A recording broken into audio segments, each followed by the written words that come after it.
Greetings! Peace! What's going on, Cynthia Beans? It's Prosperity Priestess. I got a video. Whoop! We just dive into information today. Alright, look. Today's date is Sunday, May 26th. And the moon is in Capricorn. Well, Sunday, that is a ruled by the sun. That would be correlate with the solar plexus. So we'll do like the transformation mudra, one of my favorite ones. Also today's the 26th. That's an 8. That's Saturn energy. And I told you the moon is in Capricorn. That's also Saturn energy. That's the infinite. Let's go. You know what I do out here. And it is Gemini season. Yes. My grandfather's been coming through a lot. A lot of ancestors have. My grandfather was born on the 8th. That's Saturn energy. This is his harmonica. And I've just been putting all these different pieces together. I get uploads when I'm in water, if I'm washing the dishes, if I'm washing my hands, my hair, when I'm cleaning myself. I get these uploads. If I go out near water, I'm walking by on bridges, So it's very important. I'm doing this on purpose, putting on this shea butter. This good old shea butter. Usually I'm putting on cocoa butter on camera for you guys. I like to do that. Because you need it in your life. So many connections to that. Woo! Woo!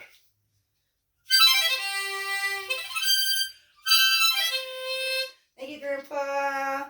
He's in that picture here. It's one of my family altars. Yes. This is for my grandma. This is for ukulele. Let's go. Oh, diamond head. That's right. That's right. All right. This says Mississippi on it. So many connections to the Mississippi. Oh! That's why I'm going to get into this. Because I was trying to find information about the Susquehanna River. I took you guys on yesterday? An indigenous field trip. This just keeps getting better and better and better. No, I didn't take you there to read that because it says 444 on it. I forgot it about that. I took you there because I was like, it's better to show a video than to just take pictures that I already took and didn't post. So anyways, I was near there. I was trying to kill some time. And from the food I had ordered, I was like, you know what? This will be the perfect time to go down there and do this video. Which I ended up getting that food for free, and I made videos about that. My ancestors, they'd be looking on. They were like, good job. Now here we are today. And I didn't even get to upload until I was getting clean. Just realizing that, right, I have notes. I have notes, one word note. This is one word for you. Or one sentence that I've been being tested. Angels visited me yesterday while I was out and about. 3 different ones, and I didn't even correlate or realize until today. And that's when I was like, oh, that was interesting. Wow, it's just great. So I'm gonna get into all of that as well. I have notes here. So I can stay on topic. 3 angels in one day. But the name of this video, though, I'm going to read you the definition, which is the name of this video, because we're going to full circle back. You know what I do out here. Ooh, I can't wait to pull cards for this reading. Like, sheesh. I didn't even come back and pull cards yesterday. So the last card I was pulled was this, what will be shall be. Or was it that one where I had it was the one with the eagle and the cow. Anyways, let me read you up, because I pulled it up already. This is what I'm going to name this video. Drapetomania.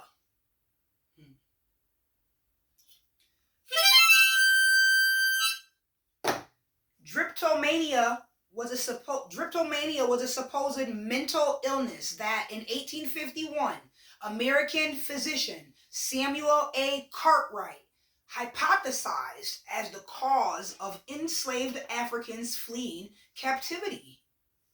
That's the cause. That's why they want to flee. This is his hypothesis. Oh, I am on Wikipedia.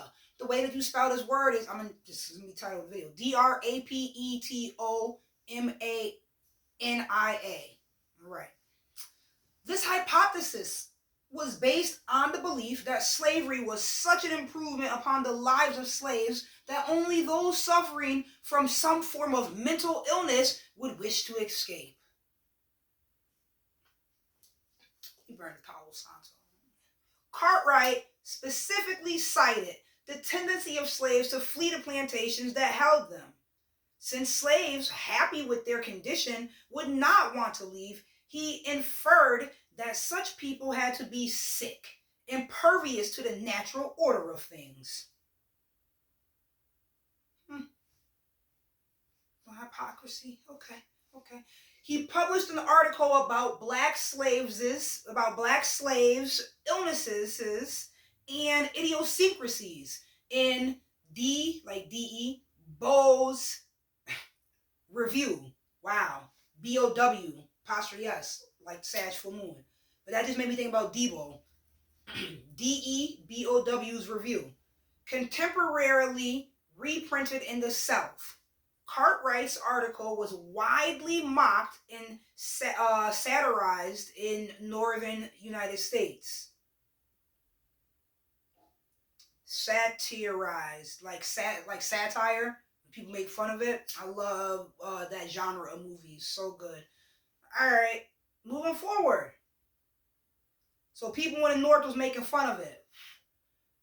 Contemporarily reprinted in the South, Cartwright's article was widely mocked and satirized in northern United States.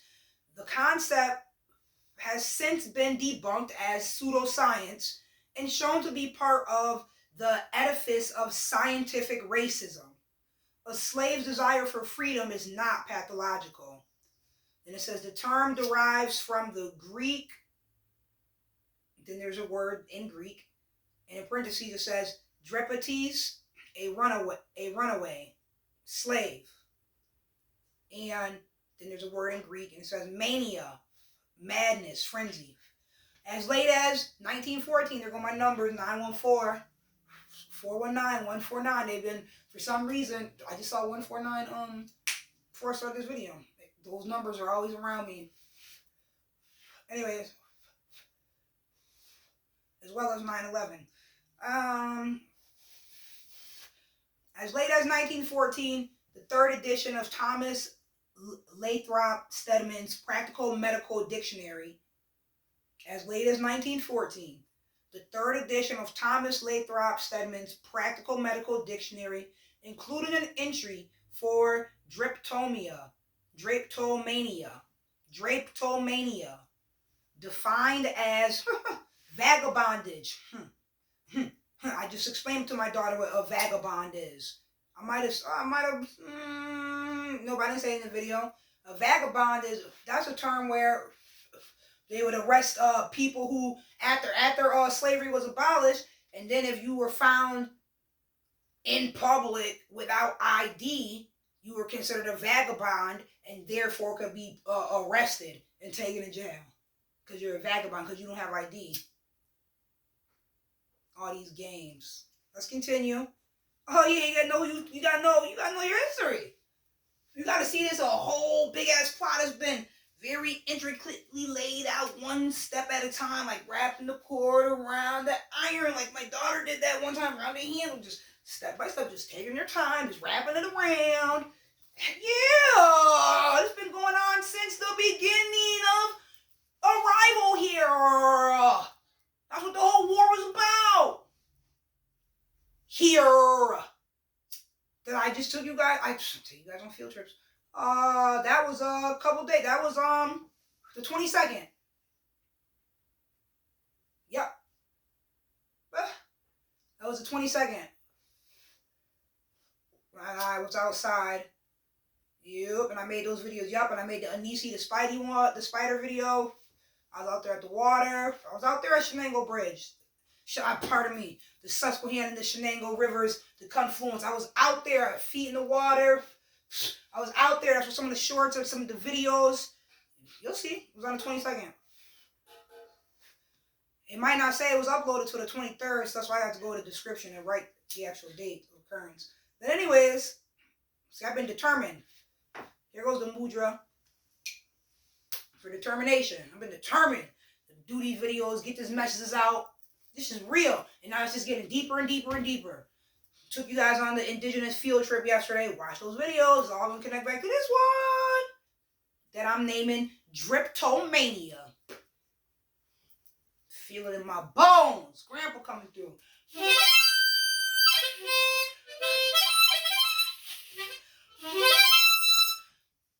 I'm picking up books like, what's this one about? First sentence I'm reading, I'm like, oh, does that say Mississippi? Okay, I must got to bring this book. Got to show this book. I got books. I got so much information. Let's go. Whoa, my whole life is making sense. Studied all like full journey. It's like all the pieces, all the puzzle pieces, like it's just adding up. It's like, oh, this is why I've had these interests. This is why I even thought to look this word up, or I'm into this information. My teacher just popped in my head. Her name, Professor Dr. Robertson. She wrote a book. She was in the school. She wrote a book. She was a teacher of African American Studies at Hampton University. I went to Hampton University for 3 years. I didn't get a degree. I went for journalism, print journalism, and then I got involved in this extracurricular group with like working behind the scenes with the cameras and stuff, and then I went to broadcast journalism. Because I used to want to get messages out, and then I was like, oh. I found out if it bleeds, it's a lead. I had an internship my first year of college when I came back home right here at Fox 40 and all of that. And that's when I found out if it bleeds, it's a lead. And that's when I saw like how much everyone had to really do. I'm like, damn, man, you're only making minimum wage? What? And you have a college degree? And this is what you had to do? Oh, goodness. But anyways, it was all interesting. It was all... Nut was in Nut. I said Nut. Her name is Nook. Nut, exactly. She makes me think about the cosmos. Her name is Nook. Yeah, the mother created. She used to tell us our story. She's a historian. She used to take us down to the courthouses. She used to show us the paperwork. She used to take us to the library. She used to put on events for the community, for children. She used to interact with different community centers, have discussions. We put on press conferences. We were doing all types of stuff. That's why this is not school. That wasn't school. That was people that I met up in Newport News. That's why I just saw a book that said Newport News, and I was like, oh, I got it, that it was published there or something. So amazing. So that's what made me start reading about it. I'm like, what's this? I didn't know that. So much energy, so many books. I have a dream deferred. The second betrayal of black freedom in America. What's that mean, the second betrayal? Shelby Steele, my fucking turtle's name. I named her Shelby. Told you, turtle was one of my first totem animals. I had a turtle. Growing up. Author of the best-selling The Content of Our Character. National Book Critics Circle Award winner. And that's going to circle back, the whole turtle. It already should, because I already showed you in the video about Turtle Island and its creation myth. And how that correlates with right here with the Susquehanna and the Shenango meet. I can't wait to read to you what it say about the Susquehanna River and here on Wikipedia. I was trying to find information that I still didn't find, apparently. But I found something else. I'm like, so that must mean that I'm wrong what I was thinking because I wanted to verify. I was like, let's go fact check. Let's go read. Let's go get this information. And I'm like, wait a second. Okay, this is the same thing I said on the board. And then I just kept reading because that's what I do and I love it. And it's fun. And whoa. That's what I be telling my daughter. They got us out here. They want you educated but not informed. That's the public school system. That's why it's indoctrination. Shit, I've been talking. Why'd you watch my videos from 3 years ago? Same energy. They perpetuate these agendas. Just like the churches do. The public school system and the religions. And then all the corporate places support it, like hospitals, schools, a corporation, and they support this stuff. It's okay. It's okay. It's okay. We out here now.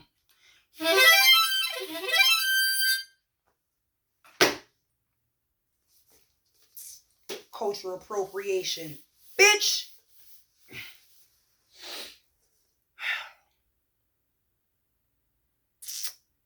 Everything you got, everything you know, everything you want to be.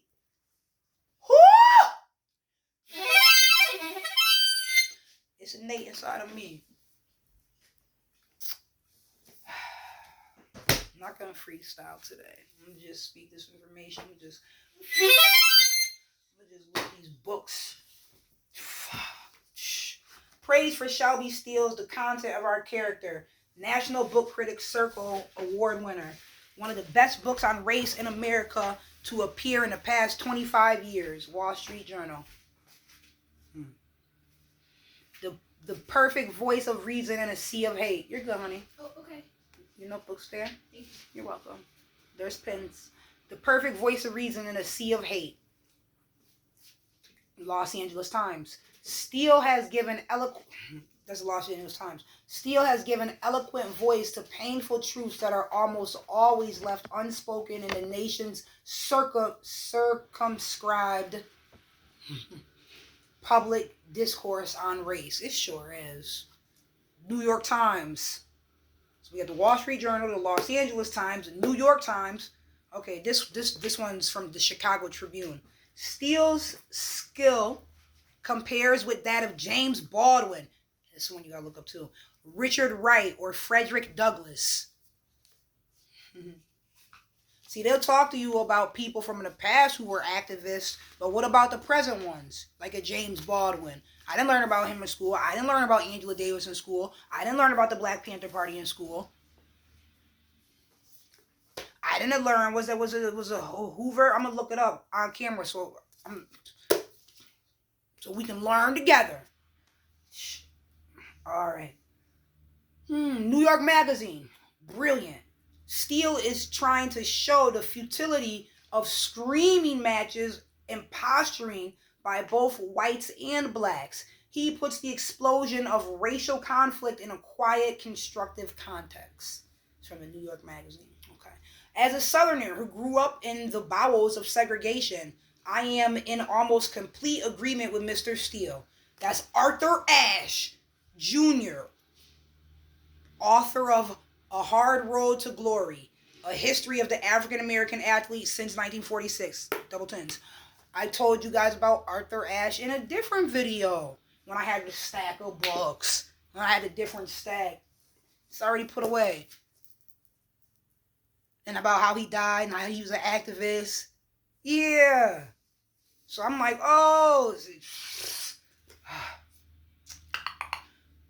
A brilliant book. Steele's brave, penetrating intelligence goes to the heart of the dilemma of race in America. Lance Morrow.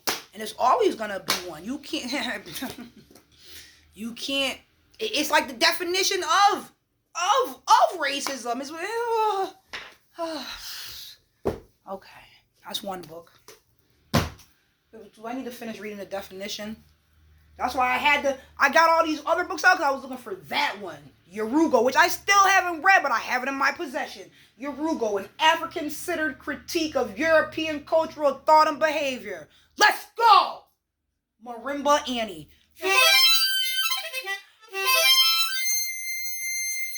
Come through, ancestors. Because let's really see 2 on the clock. Let's really see who's on that diabolical shit. Let's really see everything that's why I talk about the Moors and the occupation of Europe. We didn't enslave anybody or make anyone feel inhumane. We ushered in civilization and culture. I'm always talking about that. When we left Morocco and walked across the Strait of Gibraltar and went into Spain. We've been going other places and seeing people in the state that they're in and like, hey, let me help. Hey, we'll help. You come to us, you can be on a boat and stranger, we'll teach you everything we know. What do? Oh, let's slaughter. Let's give them Let's use deception. Let's do the first chemical warfare here. Let's give them this chicken pox or what the fuck, smallpox in the blanket. And they want to teach you about that stupid shit every year, but not tell you about no Olmecs. Nah, this is personal. This is personal.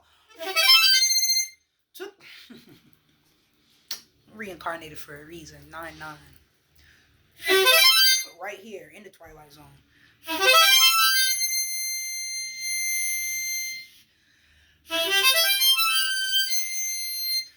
My dad, his birthday is the same day as my birthday. Which it talks about that in the astrology book. I still haven't read you guys my day yet. That's what really got me into astrology. I was like, how could it say that? It says people born on my day, birth people born on the same day. I was like, wait a second. Oh, that is the truth. How did they know that? I thought this astrology shit was fake. And I started reading other days and people. I read my mom's day. I'm like, oh, that is her. Whoa. I read my brother's day. I'm like, wow. So it's just been great. And ever since then, I noticed, like, I went to the coffee shop like 3 days on the road. Like, I'm waking up. I got to read this book. This was years ago. This was in high school. I still live with my parents, all of that. Yeah, to say I had to be prior to college. I don't know. It might have been. Anyway, yeah, it had to be. Yeah, it had to be. Yep. Anyways, I liked it so much. I was like, I'm going to go to Barnes & Noble so that I can read, so I can go get reading them, so I can go get this book. And I did. And I started looking at, I went in Barnes & Noble in the divination section to find a book, and then I saw these other books. Oh, woo. Excuse me. Yes, honey. Can you name a black activist? No, I'm not going to do your work for you. You know that, all right? You use energy to help or to hurt. That's correct? Okay, so I'm aware. All right? Yes. All right. You can name someone. That's right. Use their brain. Use the resources we have. There's a computer right there. Right? Yes. This is your assignment for a reason. I'm doing my assignment right now. All right. You gotta get on your you gotta be on your A game. These are our children out here. You gotta teach them. All right. Sometimes you gotta use that mommy talk. No, I will not. No, I will not be doing your work for you. And then just something. First of all, and I know what you just did right there. Anyways, we got resources. Go ahead. You know what to do. Put that brain to work. Let's go. Mommy's working too. All right. Put your crown on.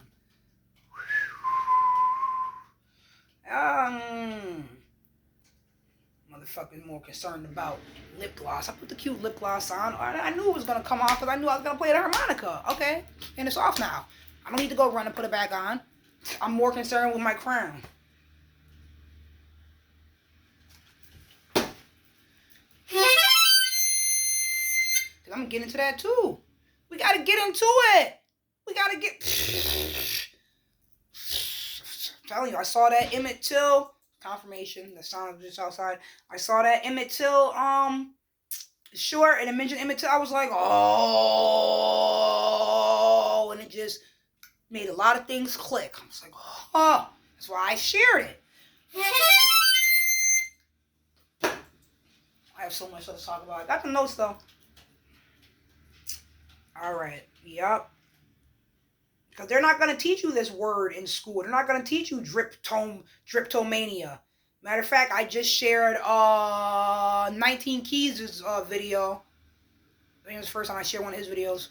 I just shared one of his videos because it came on the TV after I shared the Jewel Pukra, and then something else was on. I wasn't paying attention. And then boom, the 19 Keys came on.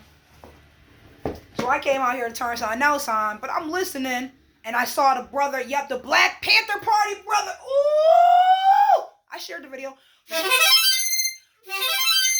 But in the intro, he mentioned something, like, because, in his intros, he takes snippets from the conversation. This is why I get thanks to our elders. This is why I like what he's doing, too, because he's interviewing them. He's getting this, so spreading his light, spreading his information.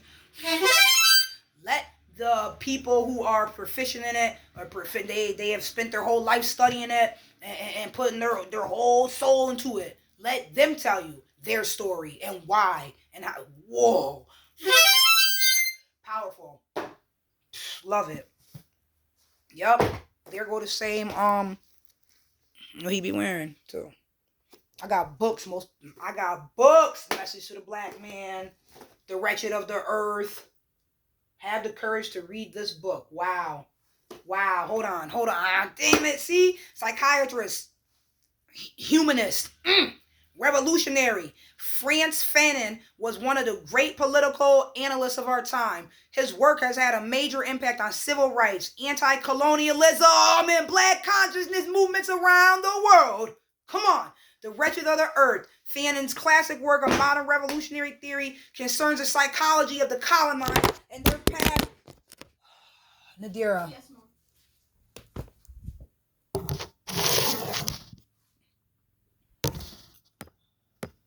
Please don't do that again.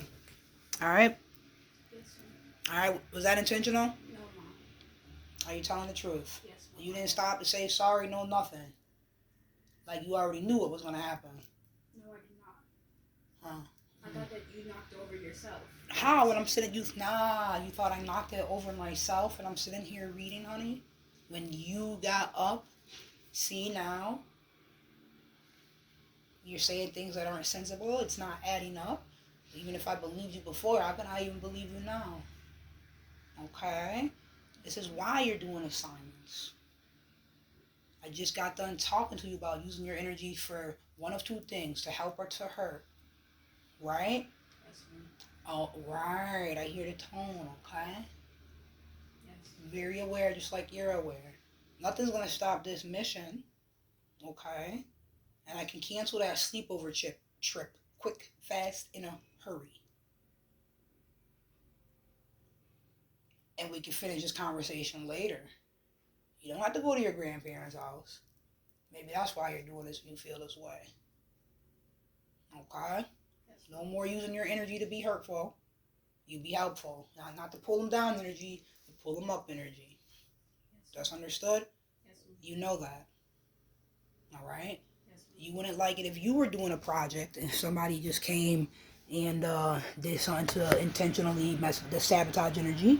Now, would you?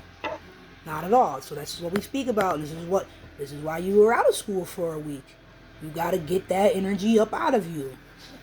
That's operating out of hate, not out of love. All right. So you never know what's gonna happen in life. Anybody's gonna throw at you, but you handle it with peace, with equanimity.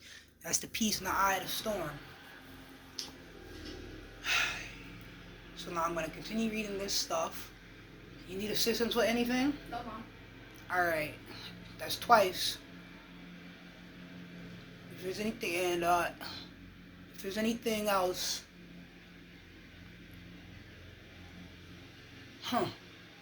maybe that just means just call them now and tell them never mind. I'll think about it. We'll see what happens. I'll just leave it like that. All right? I gotta get back focused on this. And you have to finish your assignment as well. You won't be going nowhere unless that assignment's finished. That part too. You have more than enough time, right? Yes. And I make sure you're focusing on what you need to be doing, not focusing on trying to stop others from doing what they are choosing to do. All right? Yes. Right. You gotta be the parent. You gotta put your crown on. You gotta run it no matter what they throw at you. And this is why it's so important, because they are children and they do things intentionally, and you know that, because if you're a parent, you know that. I call it how I see it. Well, that's sabotage energy. Nope. It's like it's like what the teacher at the school just did. I'm like, yo, send that work home. Send me screenshots so I can have her work on it. Blah blah. The teacher gonna send a response back. I don't know what she has at home. As soon as I read that, I was like, oh, here we go. Here we go, playing games. Then she continues to go, we did pages 1 through this in this notebook, pages 1 through that and that notebook. I'm not asking you to tell me what pages you did. I'm asking you to take a picture of it and send it to me. That's simple. So you're intentionally choosing to not cooperate with me reaching out to make sure my daughter is able to continue doing the work. And this is so petty, but you're the adult and you're the educator. Yeah, wow, that's okay, because I wrote a response. I didn't send it yet because I was just spirit led while I was writing it. Because I was actually writing something totally different, and then all these thoughts started coming, and I was like, you know what? Started writing. Once my risk is going, and now that's all right. We always the tongue is mightier than the sword. It's demon time. Woo!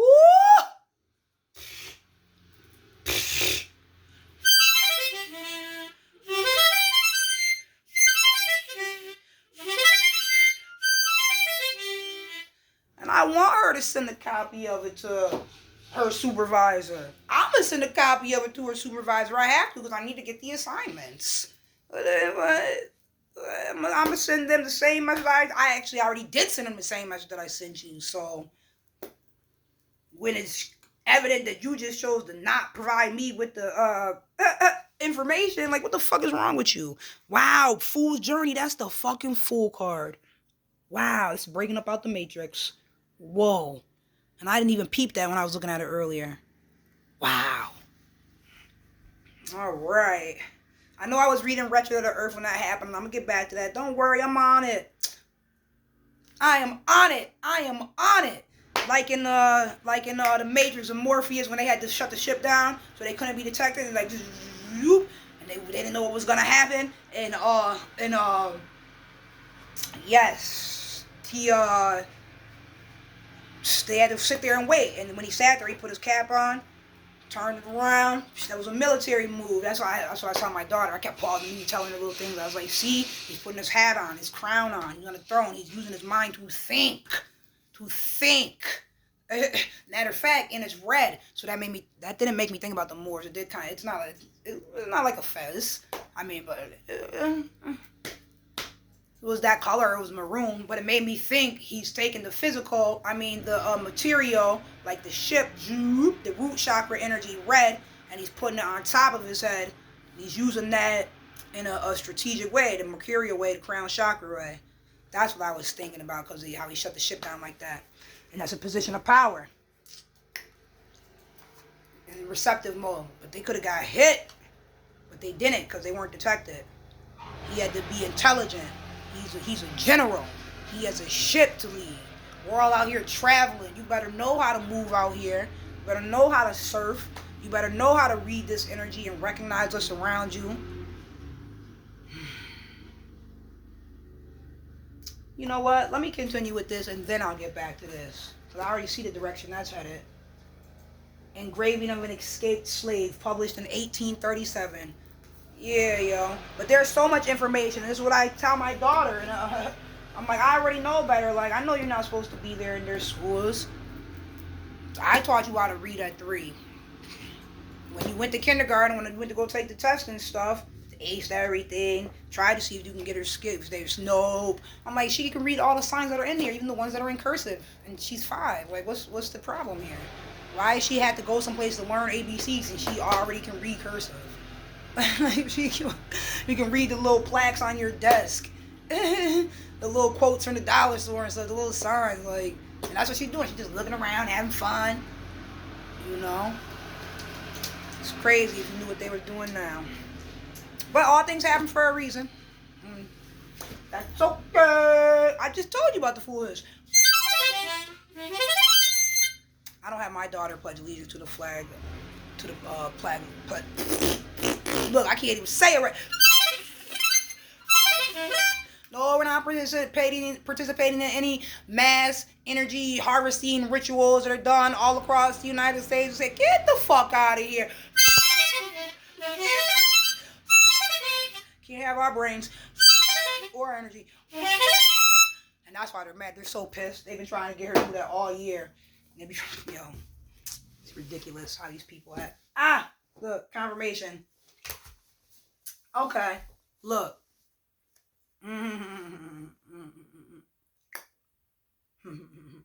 Didn't they just mow the other day? Or mowing and doing mowing again and weed whacking? Cause I heard little specks against the window. But now I'm just like, wait a second, they mowed the other day. Whatever. His work has had a major impact. Okay, so that we'll just start from the beginning. Jean-Paul Sartre had the courage to read this book. Ooh, it's political science. Ooh, prefaced by Jean-Paul Sartre. This is The Wretched of the Earth by Frantz Fanon, psychiatrist. And yes, Jean-Paul Sartre said, have the courage to read this book. He wrote the preface. Psychiatrist, humanist, revolutionary. Frantz Fanon was one of the great political analysts of our time. I'm so excited.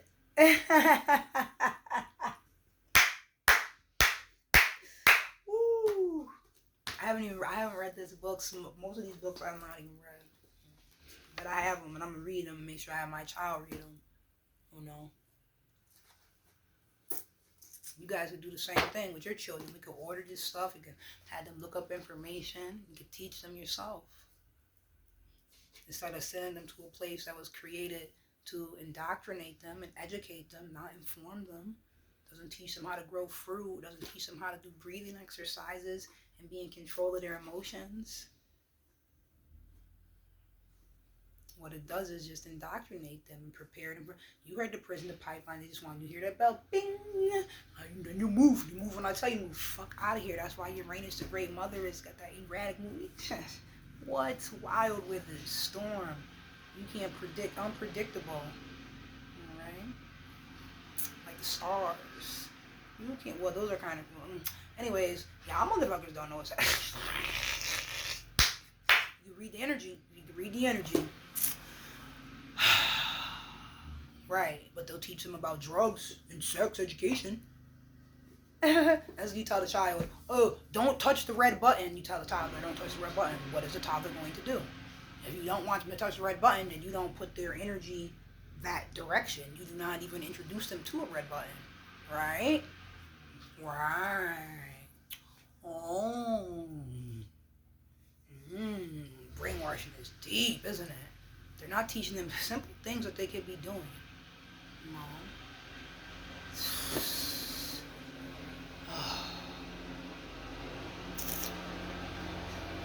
Because it's doing what it was created to do.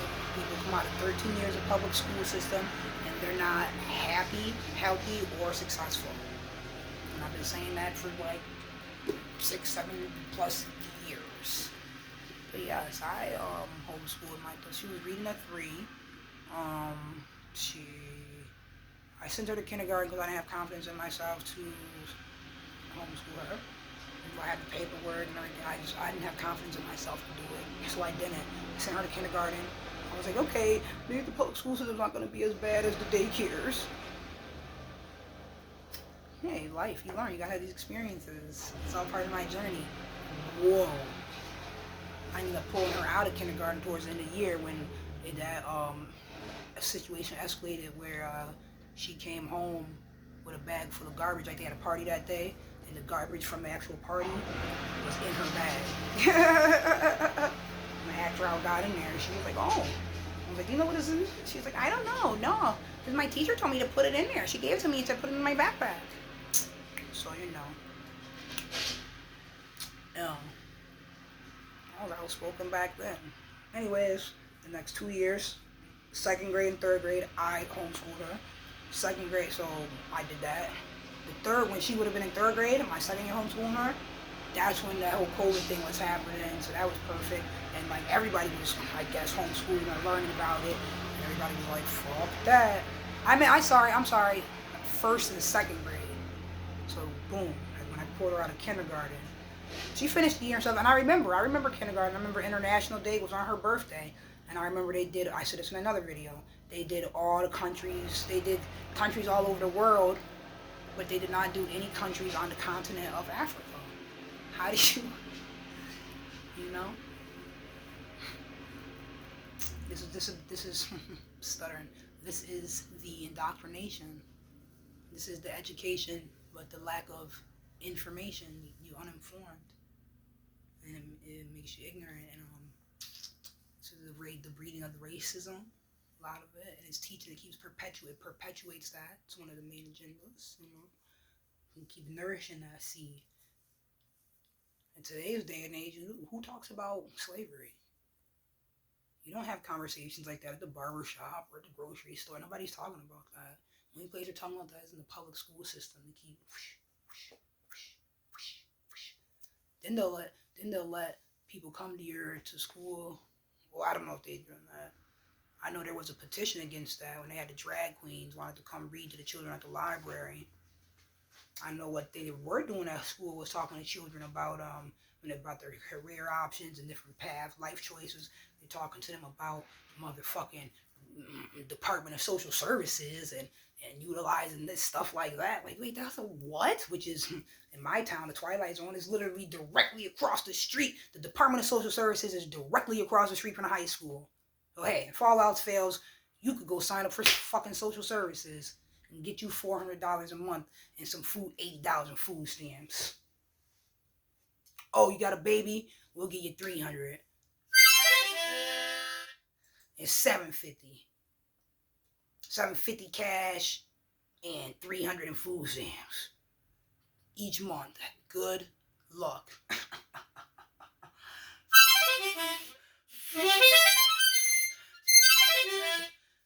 But now I have a gardening program for these children.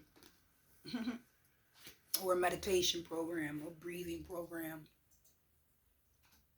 You know? And you trust them like you trust your government. Who, the same ones that bombed Black Wall Street? The same ones who gave the Tuskegee Airmen syphilis? You trust them. Their holidays are where they're celebrating people who have done the most to perpetuate the agenda, which is keeping the Moors and the natives down. That's that whole never tell a lie, cherry tree, chop the cherry tree, George Washington story situation. That has to do with the Moors and the Fez. Oh, maybe that's why they're the Feds. Yeah.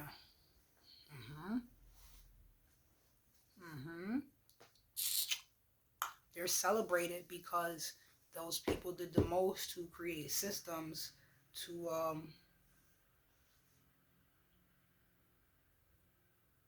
destroy or try to y'all ain't destroy. All you did was plant the seed in the soil. Where's my harmonica at?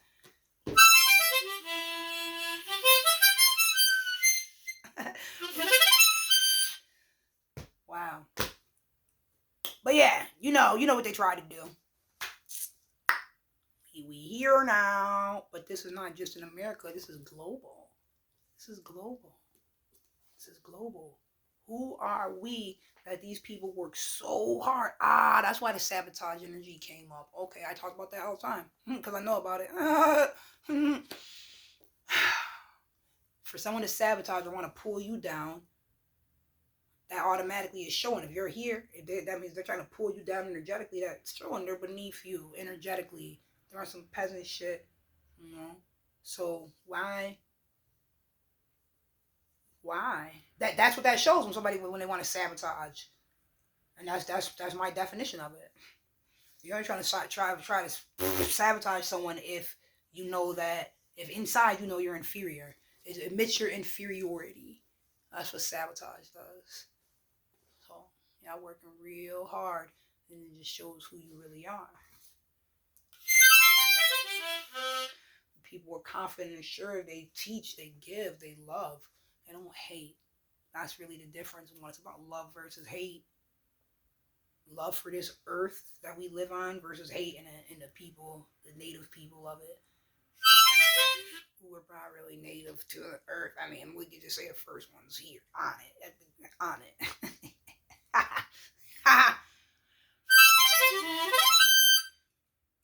That's why we're going to get into this book, Islands Lost in Time. Ooh, I have a bunch of books. I'll show you. Those are my grandpas. Oh, 44, 35, that's double eights. See my grandpa coming through. The National Geographic. Yup, Trail of Tears. I had this. I started reading this. I was crying. It's from my mom. But see, they want you focused on civil rights and shit like that. Look at the tears. No, where the human rights at? Hold on, like he said, he's a humanist. Langston Hughes. I started reading part of that. Worse Than Slavery. Parchment Farm and the Ordeal of Jim Crow. Right. I was like, oh. Boom. Worse Than Slavery is an epic history of race and punishment in the deepest South, from emancipation to the civil rights era and beyond. Southern prisoners have been immortalized in convict work songs, in the blues, and in movies such as Cool Hand Luke and The Defiant Ones. Mississippi's, see? Parchment Penitentiary was the grandfather of them all. When I tell you I'm spirit-led and that my ancestors be riding with me and they love me and I love them, I saw the Mississippi, and as soon as I saw it, I was like, closed it, and was like, I gotta bring this book. I didn't know it said grandfather. Mississippi. Shoot. Mississippi. Wait till I read to you about the Susquehanna, because I kept saying the Susquehanna empties it goes all the way to the Mississippi, but that's not the information I found. But I did find, that's what I was trying to look up and find, but I did find some. Ooh, it's juicy. It's juicy. Mississippi's Parchment Penitentiary was the grandfather of them all, an immense isolated plantation with shotguns, whips, and bloodhounds where inmates worked the cotton fields in striped clothing from dawn to dusk. William Faulkner described Parchment as Destination Doom.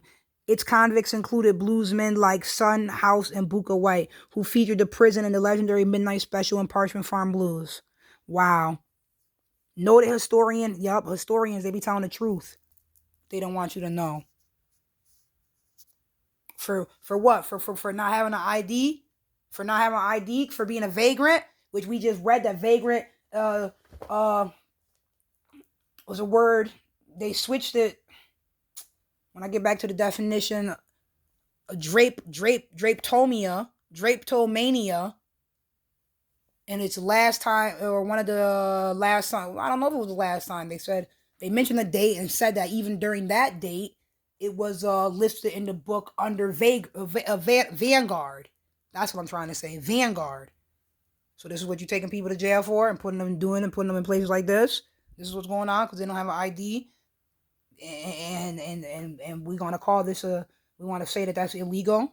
So you're using your legal system to lock them up and then do this. Just like the first sheriffs, they were slave catchers.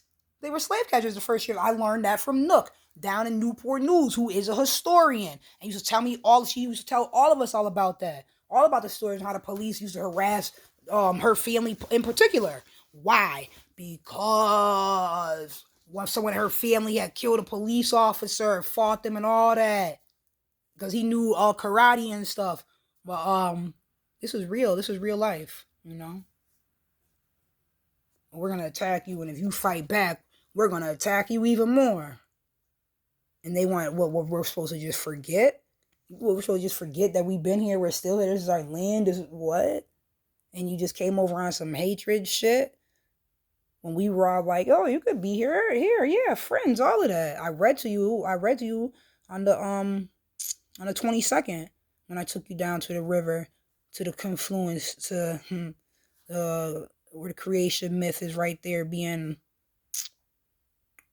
commemorated, honored, reverenced, right there where the Susquehanna and Shenango meet here in the Twilight Zone.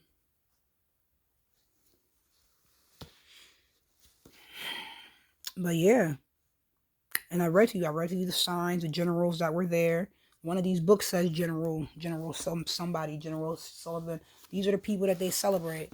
The people who did this, created these systems intentionally, and perpetuate their agendas to this day through the systems that they created.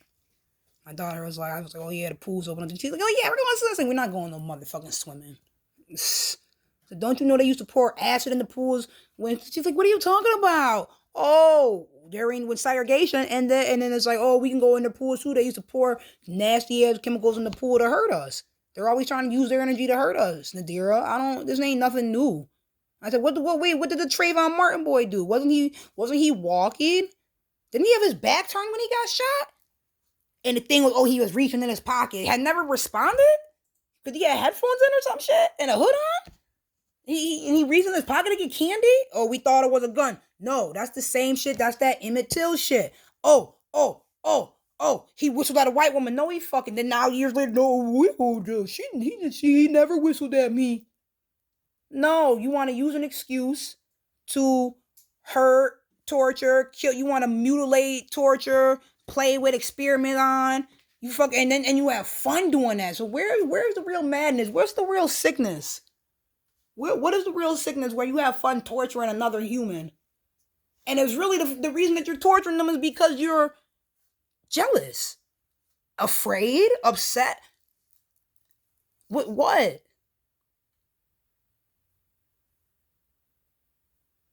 Would make you act in such inhumane ways? Oh, it's what you've been doing.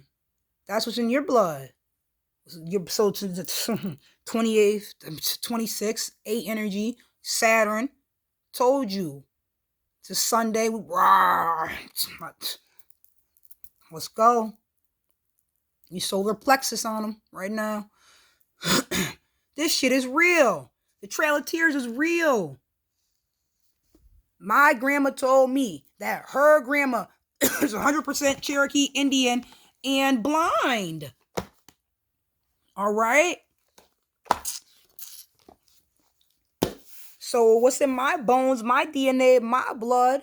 That's why I said my light agitates their demons. This is this reason I'm really life path. And it's spiritual, it's cosmic. That's why I shared, when I saw the title of it, the one with the brother, 19 Keys. Told you the ones and the nines. And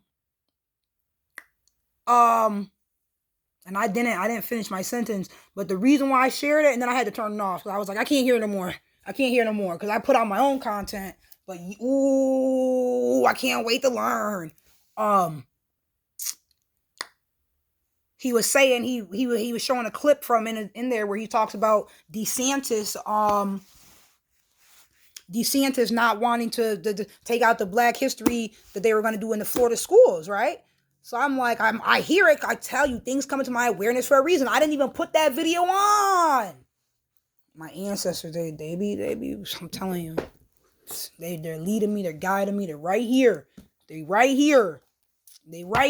I had to pull this out because I got a reading.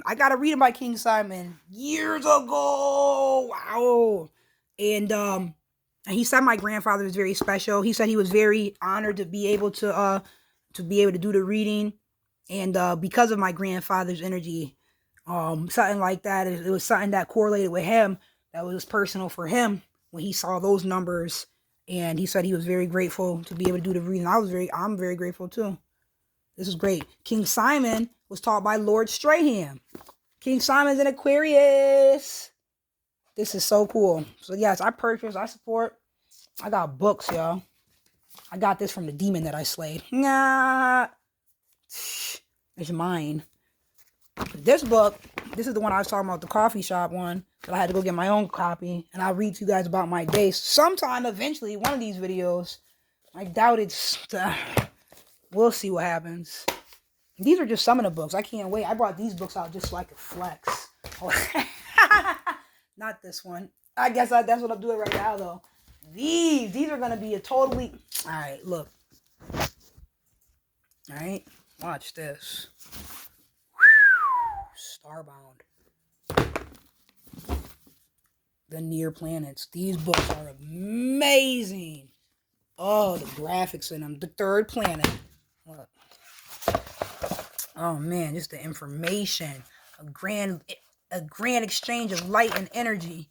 Oh, I got books. I love information.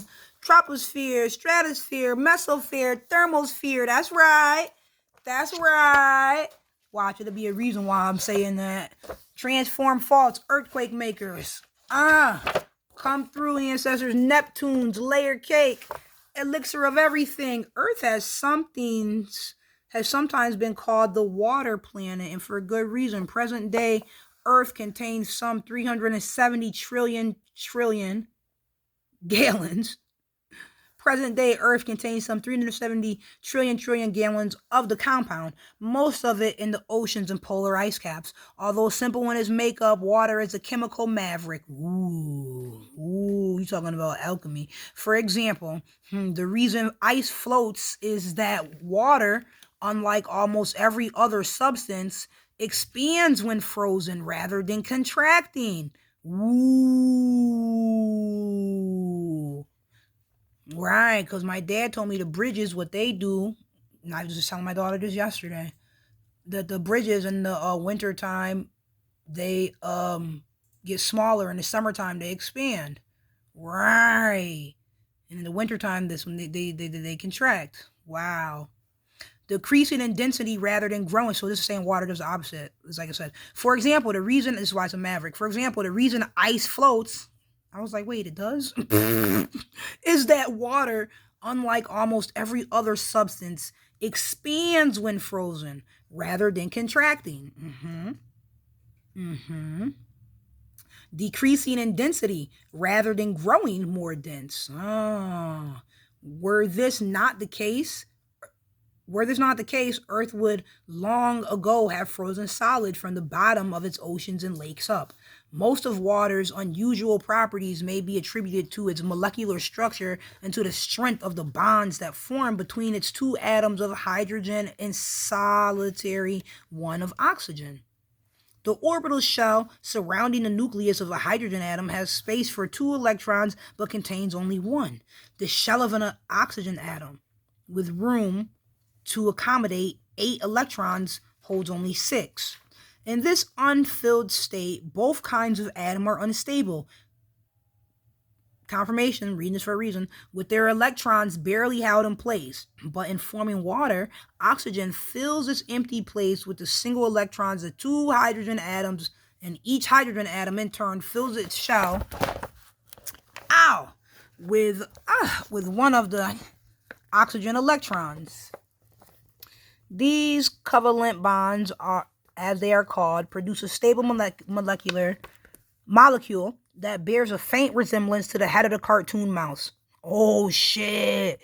With 2 hydrogen atom ears set 105 degrees apart on the oxygen head, far left. I did not peep that. I did not. So, wow. I'm reading. I'm like, he's talking about Mickey Mouse? Wow. Terrestrial life, volcanic eruptions. I'm the volcano. I'm lava, living in alignment via awareness. It's an acronym I made up. Volcanic eruptions of almost unimaginable intensity. Some catastrophes went so far as to postulate exactly 27 such events in Earth's past. Catastrophicists. Each disaster marked the end of some sort of natural experiment and the beginning of another. The current inhabitants of Earth were presumed, look at, my ancestors would be rocking with me. And I know you hear them bells. I'm going to come back right in and read it. Hold on.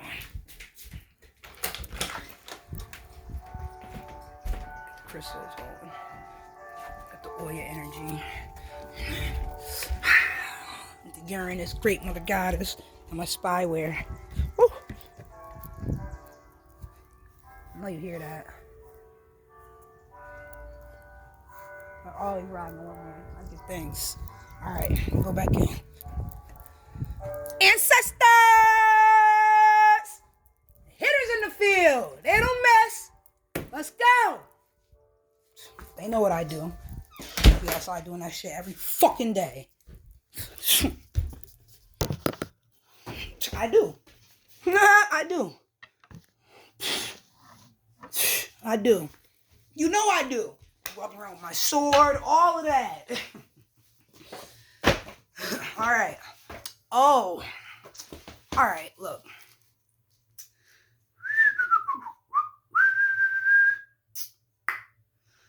Each disaster marked the end of one sort of natural experiment. Mind you, I could have picked any book. If there's still got more books, I could have grabbed any of these books. The current inhabitants, each disaster marked the end of one sort of natural experiment and the beginning of another. The current inhabitants, because haven't you heard there's like 5 Earths or 6 Earths or something like that? Or if you follow the Anunnaki stories, yeah, the current inhabitants of Earth were presumed to have sprung from a final and permanent creation about 6,000 years earlier. Noah saved most of these new lines of terrestrial life from yet another catastrophe, but not all. Are they referencing the Bible? Some vanished species seen as fossils were thought to be flood victims that had no representation in the ark. Although catastrophism seemed to square with both observation and ideology, the gentleman geologists of the late 1700s began to note that the fit was far from perfect. The sticking point continued to be the sluggish pace of change in the natural landscape. Even human works testified that stones once set in place are not easily rearranged. For example, the walls strung across the northern counties of what is now England by the 2nd century Roman Emperor Hadrian had not changed much in 1600 years, nearly half the time since the presumed date of Noah's flood. If Hadrian's wall had existed undisturbed for so long, the terrain it crossed must have remained essentially free of major upheavals for at least that many centuries, and perhaps for many more. Ooh, Protean world.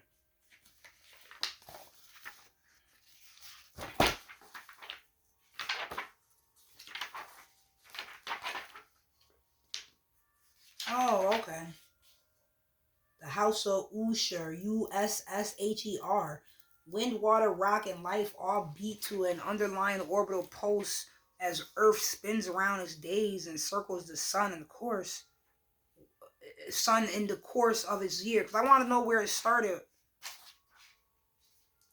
Wow. The great disk of dust and gas that spun the sun into existence billions of years ago produced much else besides planets, moons, meteoroids, asteroids, and comets, all still wheeling in the glow of the central star. Near the hub of this celestial dance, 4 hard-solid planets trace their rounds. They are kin in many ways, fashioned of the same basic stuff, but they are also very different worlds. Mercury, the smallest, most sunward, and least protected of them, is as barren as a stone. Its scorched and cratered face, an open record of the meteoric battering it has received over the eons.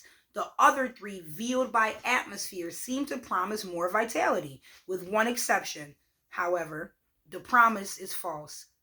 One shrouded Venus, 67 million miles from the sun. Solar heat is trapped and amplified by a thick greenhouse of carbon dioxide, producing surface temperatures in excess of 800 degrees Fahrenheit. On Mars, some 75 million miles farther out, daytime temperatures rarely rise above freezing, and the atmosphere is too thin to trap heat or offer much protection against the barrage of solar radiation that sterilizes the planet's very soil.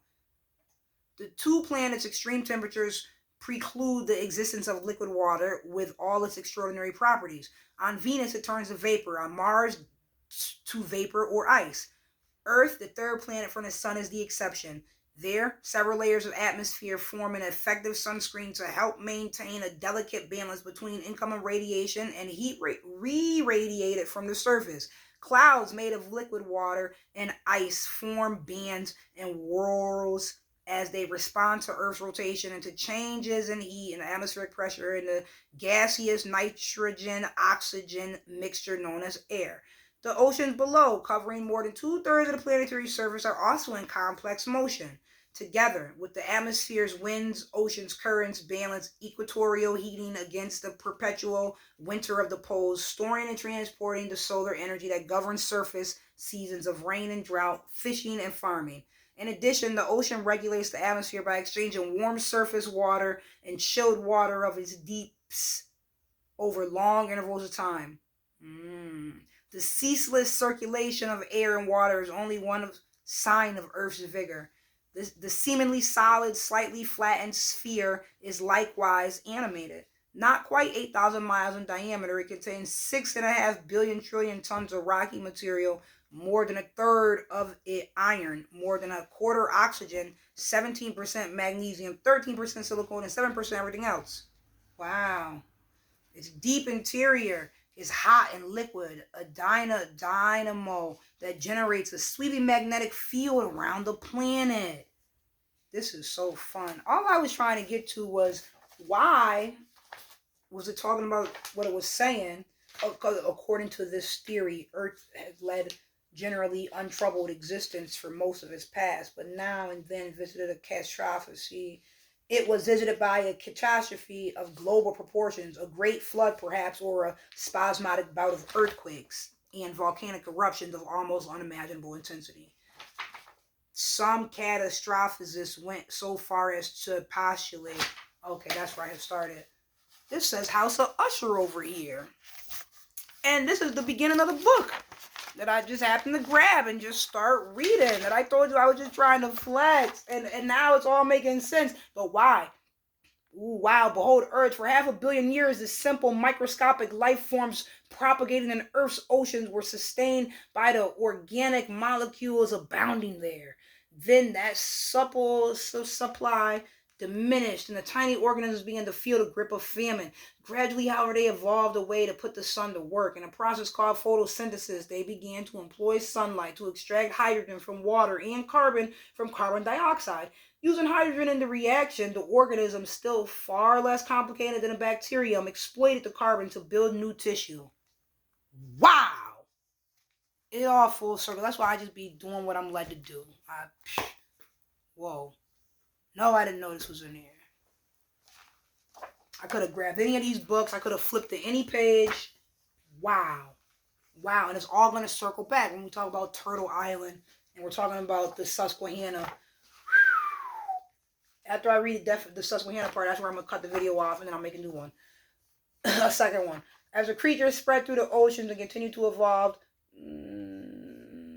using hydrogen in the reaction to in a process called photosynthesis, they began to employ sunlight to extract hydrogen from water and carbon from carbon dioxide. Using hydrogen in the reaction, the organism, still far less complicated than a bacterium, exploited the carbon to build new tissue. The oxygen in the two original compounds was used as a reactant, then discarded as waste. As the creatures spread through the oceans and continued to evolve, their respiration pumped ever more free oxygen into the environment. A death knell for life forms accustomed to an anaerobic or oxygenless existence. Oh. For the algae, what's it called when people don't believe? Oh, that's atheist. Anaerobic. Okay, I see the aerobic and I see the opposite of the an. Okay. For the algae and other green plants that had adapted, however, life was just beginning. Still living things kept mostly to the sea, protected by the water from the sun's powerful ultraviolet radiation. Then, high in the atmosphere, another shield began to form. Atoms of molecular oxygen, ripped apart by the ultraviolet rays, recombined to form an unstable three-atom molecule of oxygen called ozone, absorbing the destructive radiation in the process. Ozone concentrates increased, creating a patchy layer some 15 miles above the planet's surface. Under its protection, organisms at last began to venture onto land. The next step on the long journey to the present, more than 2 billion years away. Wow. 2 billion? Oh, there it is.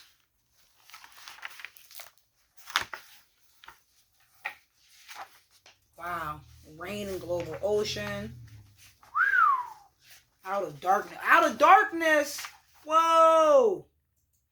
More than 5 billion years ago, a vast diffused cloud of gas and dust drifting in the Milky Way was hit by a powerful shockwave, perhaps the explosive blast that makes the death of a massive star.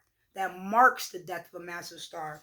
Slammed together by this cosmic fist, the cloud's far-flung particles, mostly hydrogen and helium, with traces of heavier elements left over from other stellar deaths, concentrated their mutual gravitational attraction, causing the clouds to begin contracting. Was that a beep outside? I know it was a click on the mouse, but wow. Whoa. Contraction. Something about birth. Whoa. This is deep. From other stellar depths, concentrated their mutual gravitational attraction, causing the cloud to begin contracting. Random bits of turbulence turned into slow eddies and whirlpools that broke off on their own. As one of these cloud fragments continued to condense and contract, it began spinning faster as skaters do when they pull in their arms. Gradually, the gaseous sphere spread itself into a thin disk 50 billion miles wide, the nebulous ancestor of the solar system. Wow. 1,000 years passed. Heavy elements, iron, nickel, and silicon, fell toward the center of the solar nebula, heating it even as the disk's farther regions cooled.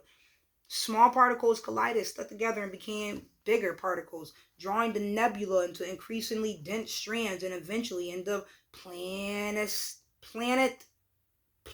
planetesimals, small bodies a few miles in diameter. Over a much longer time, the planetesimal circling a growing central body or a protostar snowballed into planetary embryos that swept up nebular debris in their vicinity. After tens of millions of years, the protostar held more than 90% of the original material of the solar nebula. Now massive enough to fuse hydrogen atoms in its core, it ignited a continuous thermonuclear explosion, and the young sun began to shine on its clutch of orbiting planets. These smaller bodies were themselves far from finished, however. The third one out, for instance, was little more than a battered rock. The transformation of this barren pebble into Earth, the solar system's garden planet, would take another 2.5 billion years. Wow. Okay. And out of darkness, and then it has an M. Thank you, Uranus. Thank you, Nut. Thank you, Mother Goddess. Come through. Sheesh. Sheesh. Sheesh. Oh, Mississippi. That's another M. You already saw me. How you gotta be the mother, put the crown on. Mm-hmm. See it right in action. Wow, this is amazing. Whoa.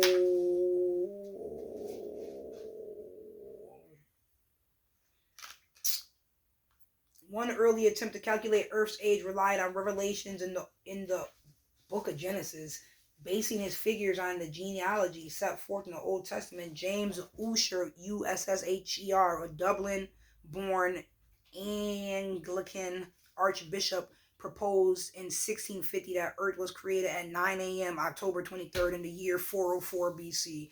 The first humans appeared on October 28th, and Noah's deluge followed 1,655 years later in 2349 BC. Although Ussher's estimate was widely adopted, especially by biblical scholars, scientists grew increasingly troubled by the modest size of this canvas.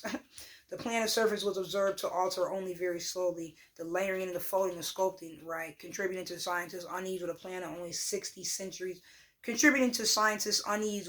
a planet only 60 centuries old were discoveries of the fossil imprints of sea creatures in mountain rocks many miles from the shoreline. The implications were disconcerting. If mountains had once been under the sea, woo, either the land or the ocean had moved, and no one knew of a process that could account for such movement, certainly not over relatively short periods of time. That's what they call it, carbon dating.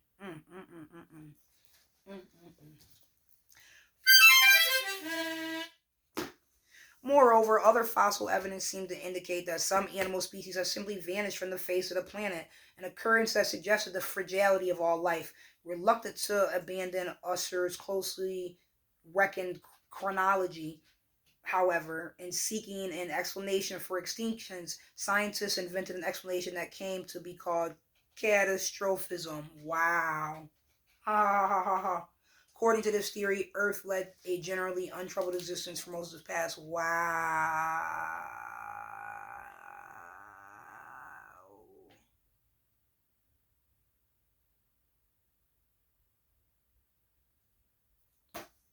That's why I stopped believing in religious shit.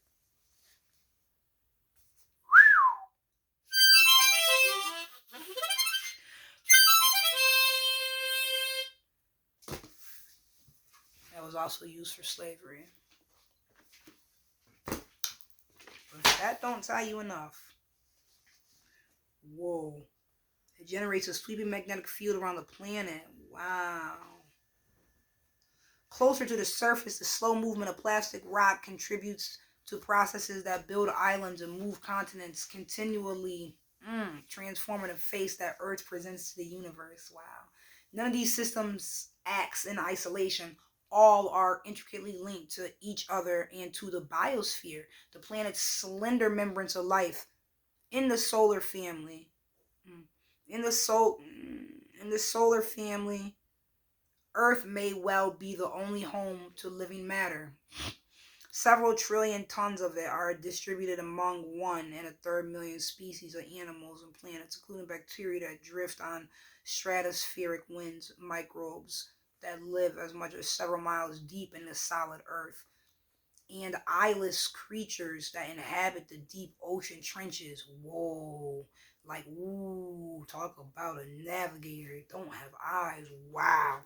Like minute cogs that they got the senses for real. They senses gotta be crazy.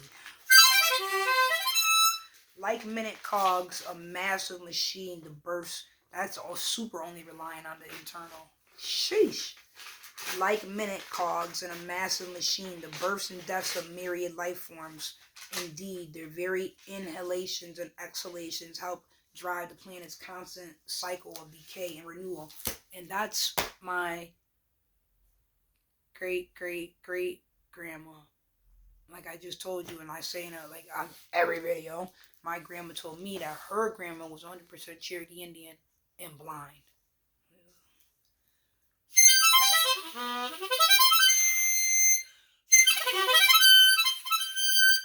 Ancestors coming through. But yeah, there's a whole bunch of books. There's the Cosmos, there's Atlas. I mean, I don't even know what's in these. Like workings of the universe, the sun. Like I said, I was just pulling these out the flex right quick. I didn't even intend on reading any of that. Ouch. Rome and her empire. Oh, yep. All right. I put the napkin here. Right. Silver medallion Constantine. Silver denarius of Julius Caesar Octavius. C. 30 BC of an Eastern Mint. Berlin. Silver medallion Constantine dating from 313. B-Day. Somebody's B-Day. That's special confirmation. From the Mint at Tichenum. Munich.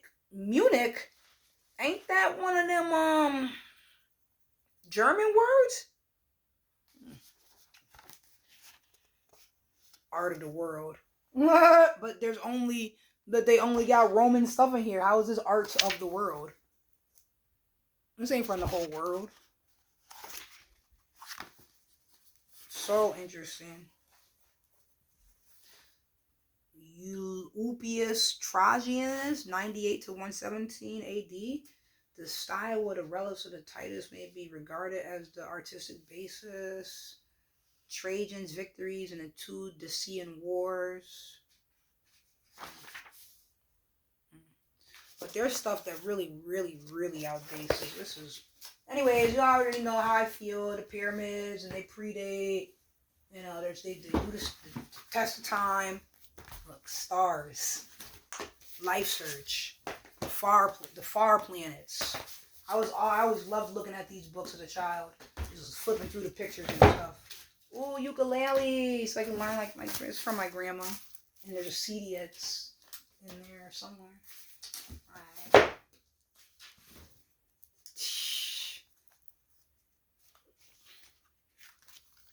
This was gifted. I don't even know where this came from. I don't know where I found this stone book at.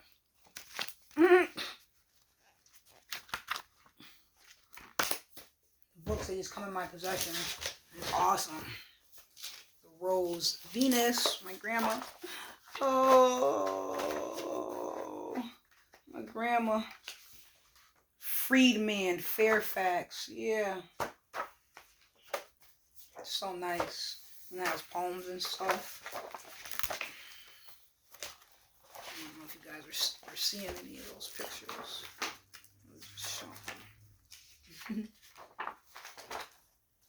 She's Venus. She's a Taurus. Yes. But anyways, I have so many books, it's ridiculous. And I love it. And I won't stop collecting them. I will not. Oh, that's nice. I didn't realize they were kind of pricey. They just get gifted to me. I'll just be walking by and it'll be like a stack of like 13 books in a bag or box, and I take them. What's for you can't be taken from you, and what's not for you can't be given to you. So I know they're sitting there waiting for me. All right. What else would I want to read? The Susquehanna, I want to read that. I want to finish reading this real quick. And then I'll show you guys these other books and why I pulled them out in the second video. Sheesh. I didn't even say nothing yet. I didn't even... Hi. It's okay. I'm gonna take my time. Look how long it took the earth to be created. Wow. That was awesome to be able to read that and come into that information and how it correlates to everything. We're going to get to this creation story. We're going to get back to the Susquehanna River and how it even ties into the title of this video. Anyways, I have the courage to read this book. Psychiatrist, humanist, revolutionary, Frantz Fanon was one of the great political analysts of our time. His work has had a major impact on civil rights, anti-colonialism, and black consciousness movements around the world. The Wretched of the Earth, because it's an issue around the world.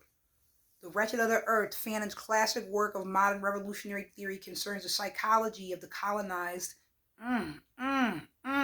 See, that's what Dr. Jewel Pilgrim be talking about. That's what Dr. Francis Cress Weston be talking about. That's what all the historians and activists speak about. The fucking colonized mind and the problem with it. All the bullshit that goes with it.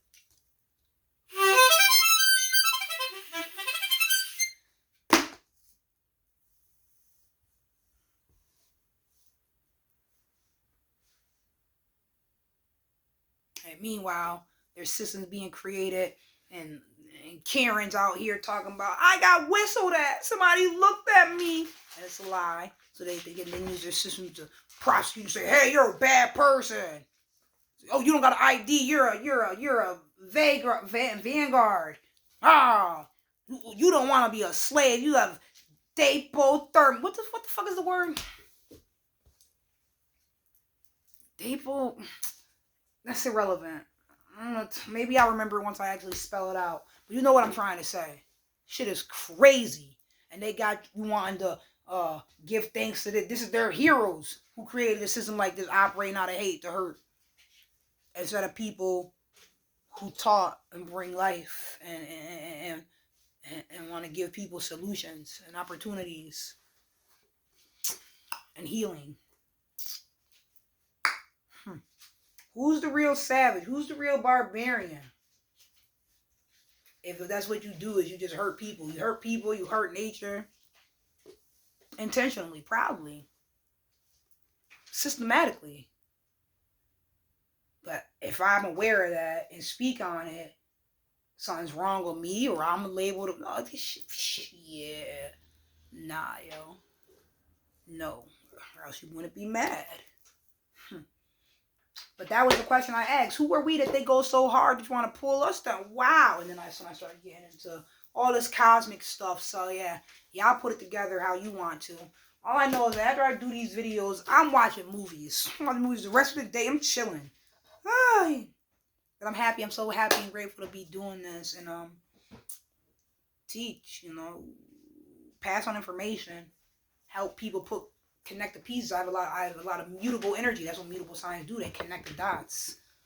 I told you I went to school for journalism down in Newport News. Where's the book? Excuse me. Yes, honey. I finished my ABC. You know what you should be doing next. That's the third time. You're not going anywhere. Understood? Yes, sir. All right. You do know what you should be doing next. Yes or no? No, I do not. Yes, you do. Since I already told you what to do. right there on that computer. Sound familiar? Yes, ma'am. Does it sound familiar? Yes, ma'am. So then you already knew what you should be doing next, right? I forgot then, but now it sounds more familiar.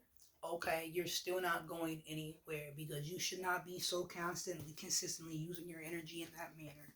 You think you come over and say, "Oh, excuse me." Every time you do that, I already recognize it. And then it shows. All right? Yes, ma'am. We already talked about people you could be looking up, right? Yes, ma'am. Right. I'm not going to allow you to pee on me and tell me it's raining. Okay? These are positions you're putting yourself in. It was nice in here minding my business doing this like I told you I would be, and I gave you all the directions you needed so you could do what you need to do. Yes, ma'am. Yes, I did, All right. And you were going to be going to go sleep over, right? Yes, ma'am. Mm-mm. No. Told you I would think about it. Nope. Got it. Oh, Killers of the Dream.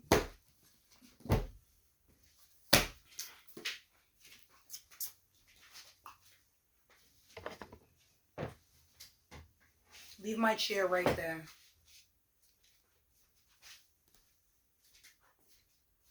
You can take the chair. That's fine. Yes, ma'am.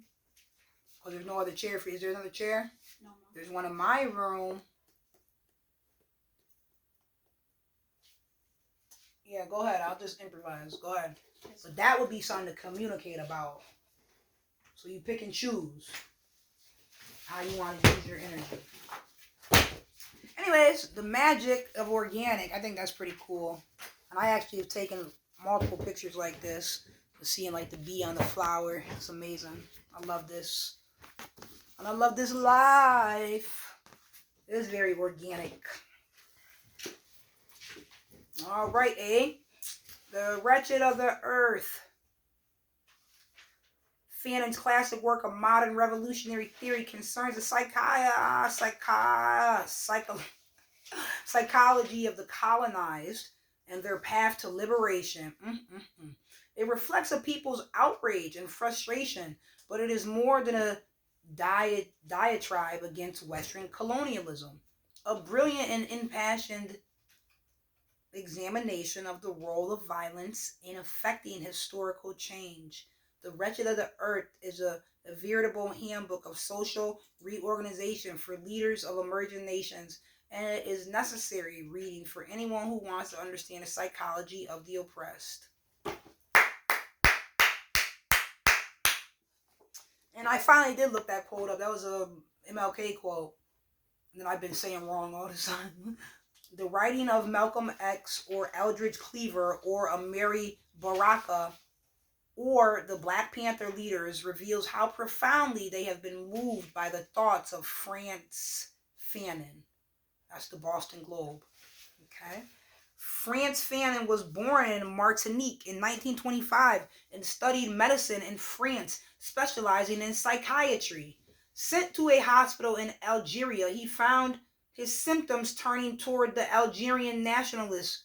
He found his sympathies turning toward the Algerian nationalist movement, which he later joined. He is considered this century's most important theorist of the African struggle for independence. The Wretched of the Earth, his most internationally acclaimed book, has been translated into over 25 languages with more than 1 million copies in print in English alone. Other works by Frantz Fanon available from Grove Press are Black Skin, White Masks. Oh. I didn't know if that's what this was. Nah. Black Skin, White Masks. Woo. Woo. Woo. Talk that!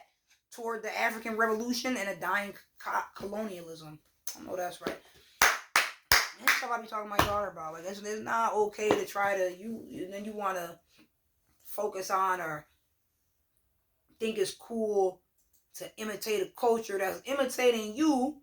That's, no, we're not going to talk like this. Because your mother fucking hates it.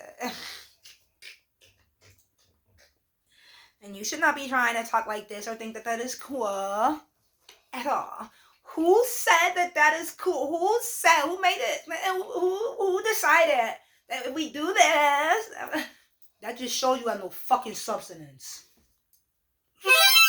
Just like if you talk like this and you think that you gotta talk like this to be relevant. No, we not doing that stupid ass shit neither. Put something in your brain. Okay, I'm gonna shut up.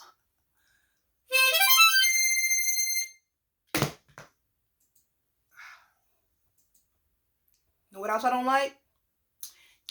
Motherfuckers who like to do ASMR. No, this is just a motherfucker who wants to be in your face doing weird shit, making weird sounds. That's not assisting you at all. That's just somebody ASMR mukbang. You what the fuck? And then I hate that I don't like that my child has axes and stuff like that. No, you're not doing. What the fuck is that? And you shouldn't want to do that. Shouldn't want to seduce somebody with how you look and sound. You want to seduce the whole world by doing some weird shit by brushing and you're just making sounds. I hate that shit. It's so annoying, and it's not adding no value. Do a fucking mudra. How about that? How about some tuning bells? How about a rain stick? Something. Not us sitting here watching you eat. Oh, motherfuckers, gluttony. This shit is ridiculous. Anyways, Killers of the Dream. Lillian Smith. What's this about? There's real life shit out here. Nobody gives a fuck about a Stanley Cup. Sorry. Not sorry. At all. Lillian Smith. Scholars have made numerous attempts to present studies that would explain the South and its complex social and economic structure. In this book, Lillian Smith, author of Strange Fruit and a White Southerner, describes her own experiences in a masterful prose style which makes her story as interesting as the general reader as it is useful to the social scientists. I realize, she writes, this is a personal memoir in one sense, and in another sense, it is every Southerner's memoir. What she sets out to do, I have goosebumps, is to recreate the texture of Southern experience from infancy to maturity, out of which hatred for the Negro grows. The Atlantic. That's what the Atlantic said about it. Now let's see what the hero Vincent Sheen from the Hero Tribune book review. A brave, honest, and heart-rendering book. It is not the Negro problem or economics or sociology, and it is no one aspect of life, either individual or general, but life itself in Southern society. A schizophrenic invention without parallel, an insane dichotomy from the cradle to the grave that Lillian Smith has chosen to illuminate. Vincent Sheehan, the Hero Tribune book review. Oh, that's why I had the goosebumps. Oh, I told you now who's psychotic. Alright? I don't say these things because I want to be mean. I say these things because that's what the energy is. But y'all want to be savage. Savage.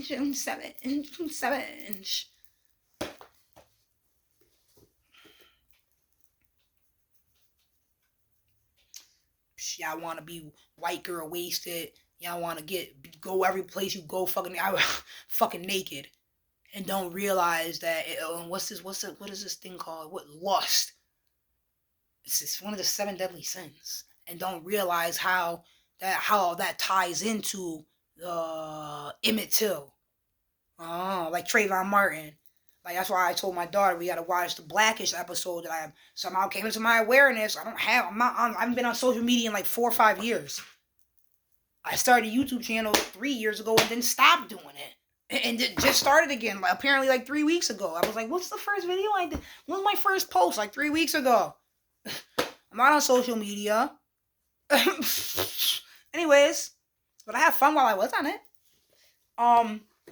But somehow this is coming. I'm finding out about this. What's this Goldilocks thing? I'm seeing the videos. Oh, okay, I know whatever information comes to me is coming for a reason. So I look into it. I read about it. See a little bit. Get the bits and pieces I need. Keep it moving. I'm a reporter out here for real. So anyways, my Virgo ass. Oh, I told y'all I was She-Shat. The comedic flashcards. She-Shat. Woo! Look, and she got the jaguar print. I am the keeper of the secrets. I am the master architect who measures twice and cuts once. I know that's motherfucking right. I am the keeper of records. Look around. You can see it. You can see it. I got books on books on books on books on books on books on books. 28. That's a 10. Cause Shishat's one of the only ones besides Isis who one of the only female deities besides Isis who's seen with a pen in her hand. I was like, I'm her. I got books to write. I'm gonna use this Mercury energy. Tell these stories. For real. I didn't know I was gonna say this, but I knew grab these different books for a reason. And I went there looking for this one that I still haven't read. An African-centered critique on European cultural thought. Now this is a white Southerner who said, who wrote this book. And now that was Vincent Sheenan, who said they got a schizophrenic invention without parallel and insane dichotomy. Just like now there's all these mental health. And they want you to go to a psychiatrist. That's why the movie Get Out is flashing in my head right now. All they're gonna do is put you deeper in. Bingo. Wow.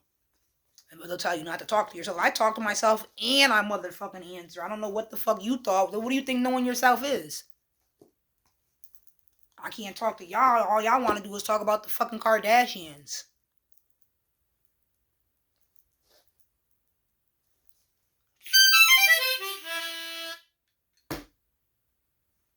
No, I'm not going to talk to no psychiatrist. What do you know with these people's systems? I'll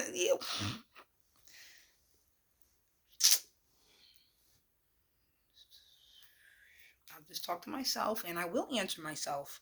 That's I say it out loud. I'll say it in my head and the answers come in the story. That's what they don't want you to do. They don't want you to empower yourself, tap into yourself. They want you to come tell them. Run tell that so they can tell you something's wrong with you.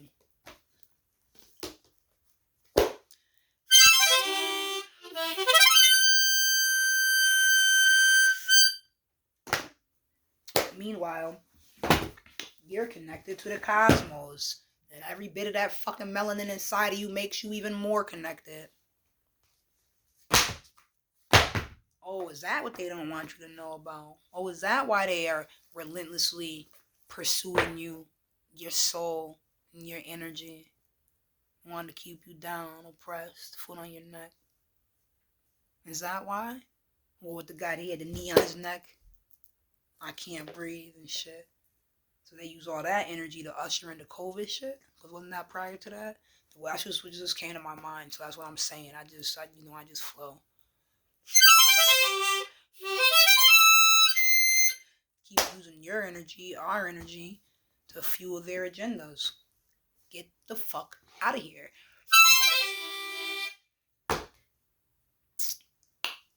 Black Roots, a beginner's guide to tracing the American family tree. Ooh, this looks like it'll be good. Alright. Okay, this is from the Houston Post. Make no mistake, this book goes further than probably any other. It is all out. Ooh. Say a double day anchor book. I saw a double day go by the other day. I see 385. That's 2 8s. What was I about to say?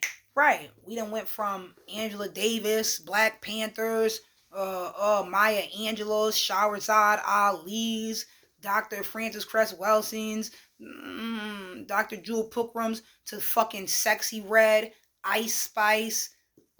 Who the fuck else? SZA, SZA. My daughter said nobody calls her SZA. That's what I don't know. I'm really a hermit. I really just like these books. The people were complicated. I know. Shit. They out here, they want to be just plain folks. I just be trying to mind my business.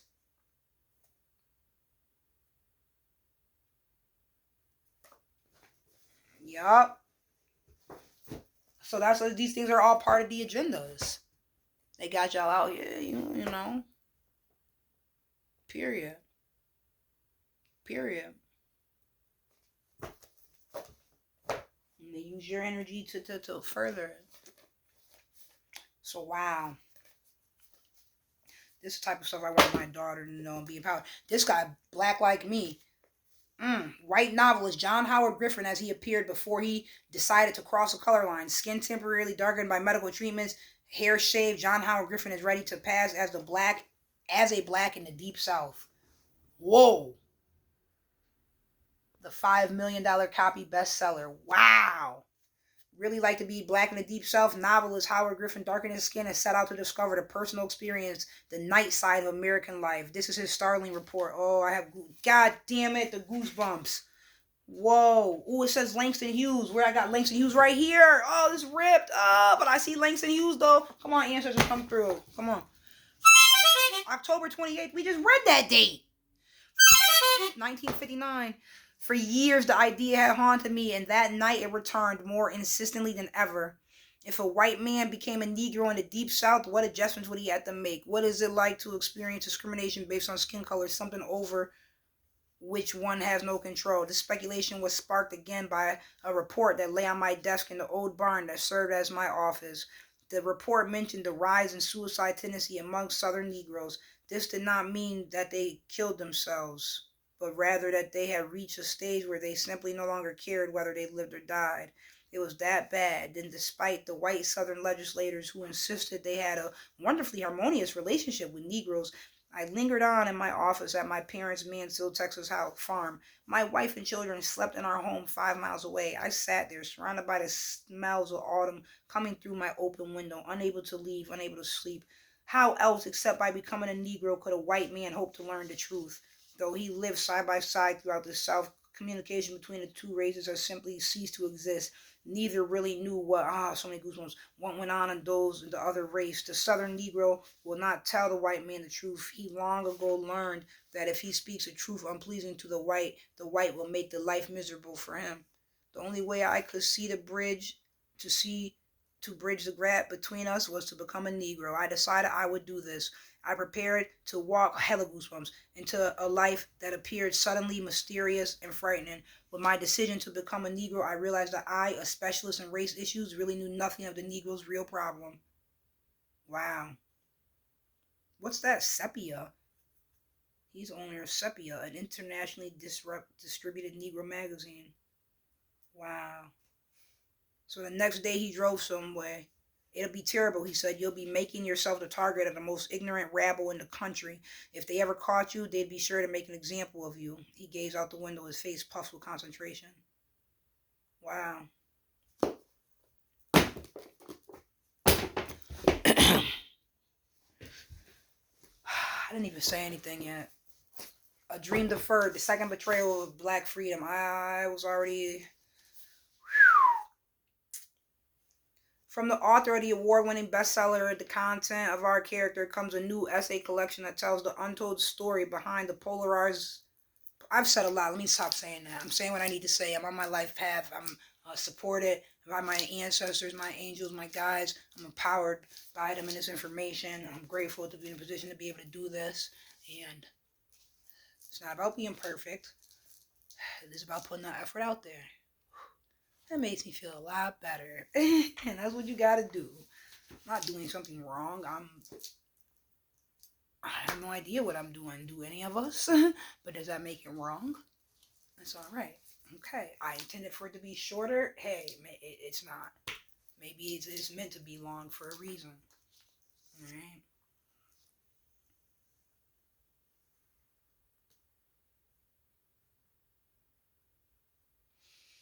From the author of the award-winning bestseller, The Content of Our Character, comes a new essay collection that tells the untold story behind the polarized racial politics in America today.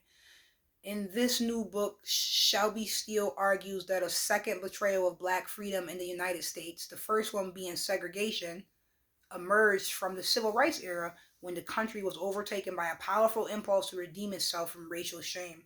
According to Steele, the liberalism that grew out of the 1960s had as its first and all-consuming goal the expiation of American guilt rather than the careful development of true equality between the races. Damn, homie.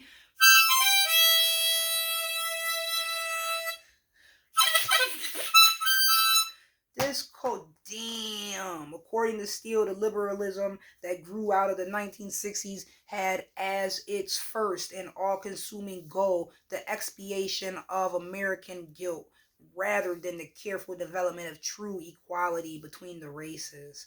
This culture of preference betrayed America's best principles in order to give whites and American institutions an iconography of racial virtue they could use against the stigma of racial shame. Wow. This culture of preference betrayed America's best principles in order to give whites and American institutions an iconography of racial virtue they could use against the stigma of racial shame. In four densely argued essays, Steele takes on the familiar questions of affirmative action, multiculturalism, diversity, Afrocentrism, group preferences, victimization, and what he deems to be the atavistic powers of race, ethnicity, and gender, the original causes of oppression. A Dream Deferred is an honest, courageous look at the perplexing dilemma of race and democracy in the United States and what we might do to resolve it. Whoa. Praised for Shelby Steele's The Content of Our Character, National Book Critics Circle Award winner.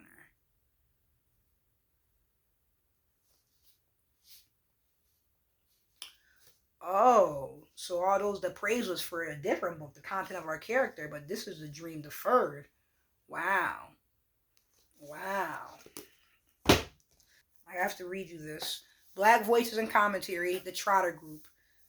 23 black columnists offer chapters in the American story. The diversity of their voices is exhibited in a selection of essays.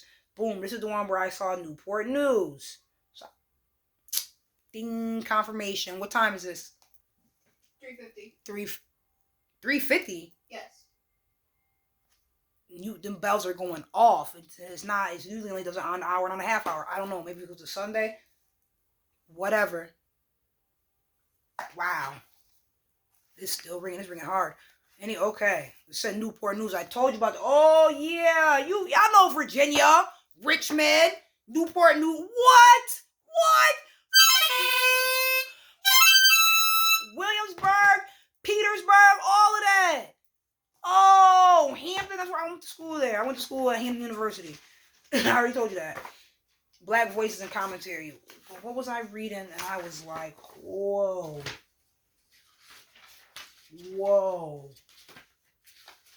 Because I didn't understand. I didn't know who they were. The preface.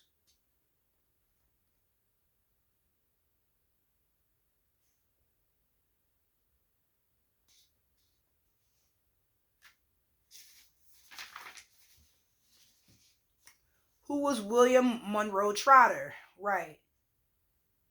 10, 1, 2, 3, 13, death. Aha! I thought about that when I saw the death card. I don't know why. Oh, because I was on the toilet. I was on the throne. I was in that wall. I was water. So all these thoughts, especially when I'm on the throne. And I saw the death card in the reading. And I was like, oh shit. Because the first time I thought about it, I heard the saying, I brought you into this world. I'll take you out of it. And I was like, oh wow. Another reference to the Great Mother. So 13 is M. Mother. 13 Uranus. I've been telling you guys that. Before I knew that Uranus was the Great Mother. Ah! Oh. Damn. But yeah, death card number 13 in the tarot. I brought you into this world and I'll take you out. That's your mother talking. Death card. 13, that's the M. That's the mother. That's the Uranus energy. 4, Uranus. Erratic.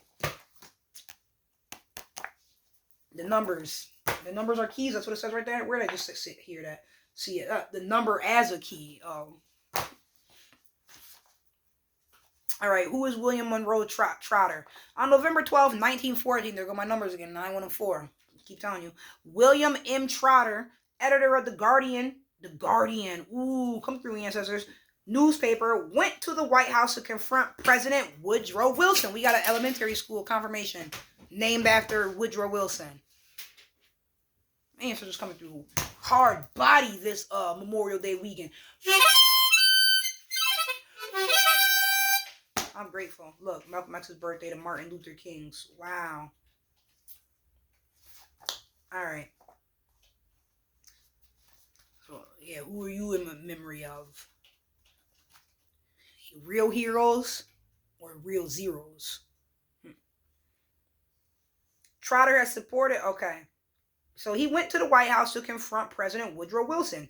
Trotter had supported Wilson's election, but lynching was flaring up and segregation was more rigid than ever. Trotter asked Wilson where he stood. Wilson replied, segregation is not humiliating, but a benefit.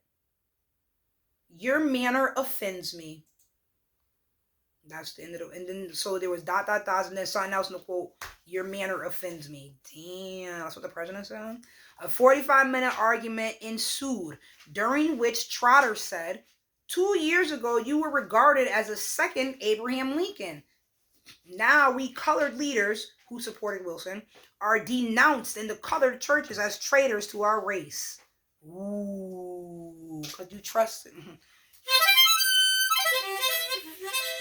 The argument made the front page of the New York Times. The mainstream press characterized Trotter as a poor representative of his race, possessing superabundant, untactful belligerency. Many African Americans publicly criticized Trotter's judgment too. However, W.E.B. Du Bois praised Trotter for his fearlessness and unselfish devotion to the higher interests of the Negro race. Oswald Garrison Villard, a grandson of William Lloyd Garrison, Lord Strahan. Okay, all right. William Lloyd Garrison said that perhaps one has to be rude to get into the press and do good with a just cause. Okay. Trotter was perhaps the rudest African American journalist this nation has produced. Oh, I know that's right. The first African American Phi Beta Kappa graduate of Harvard. Talk that! Trotter was uncompromising. Yes! It's about to be my word. That's how this letter's gonna be. Confirmation is gonna be uncompromising letter. Fucking hoe ass bitch. Demon time. Boop! He attacked both races and African American accommodationists. Right. So some of y'all just want to be pacified out here. Just want to be accommodated and shit. You don't really want to be liberated. You just want to put pretty clothes on and feel like you're free. Feel like you're being given a choice or something. You want to focus on frivolous shit out here. We got real missions. Real work to do.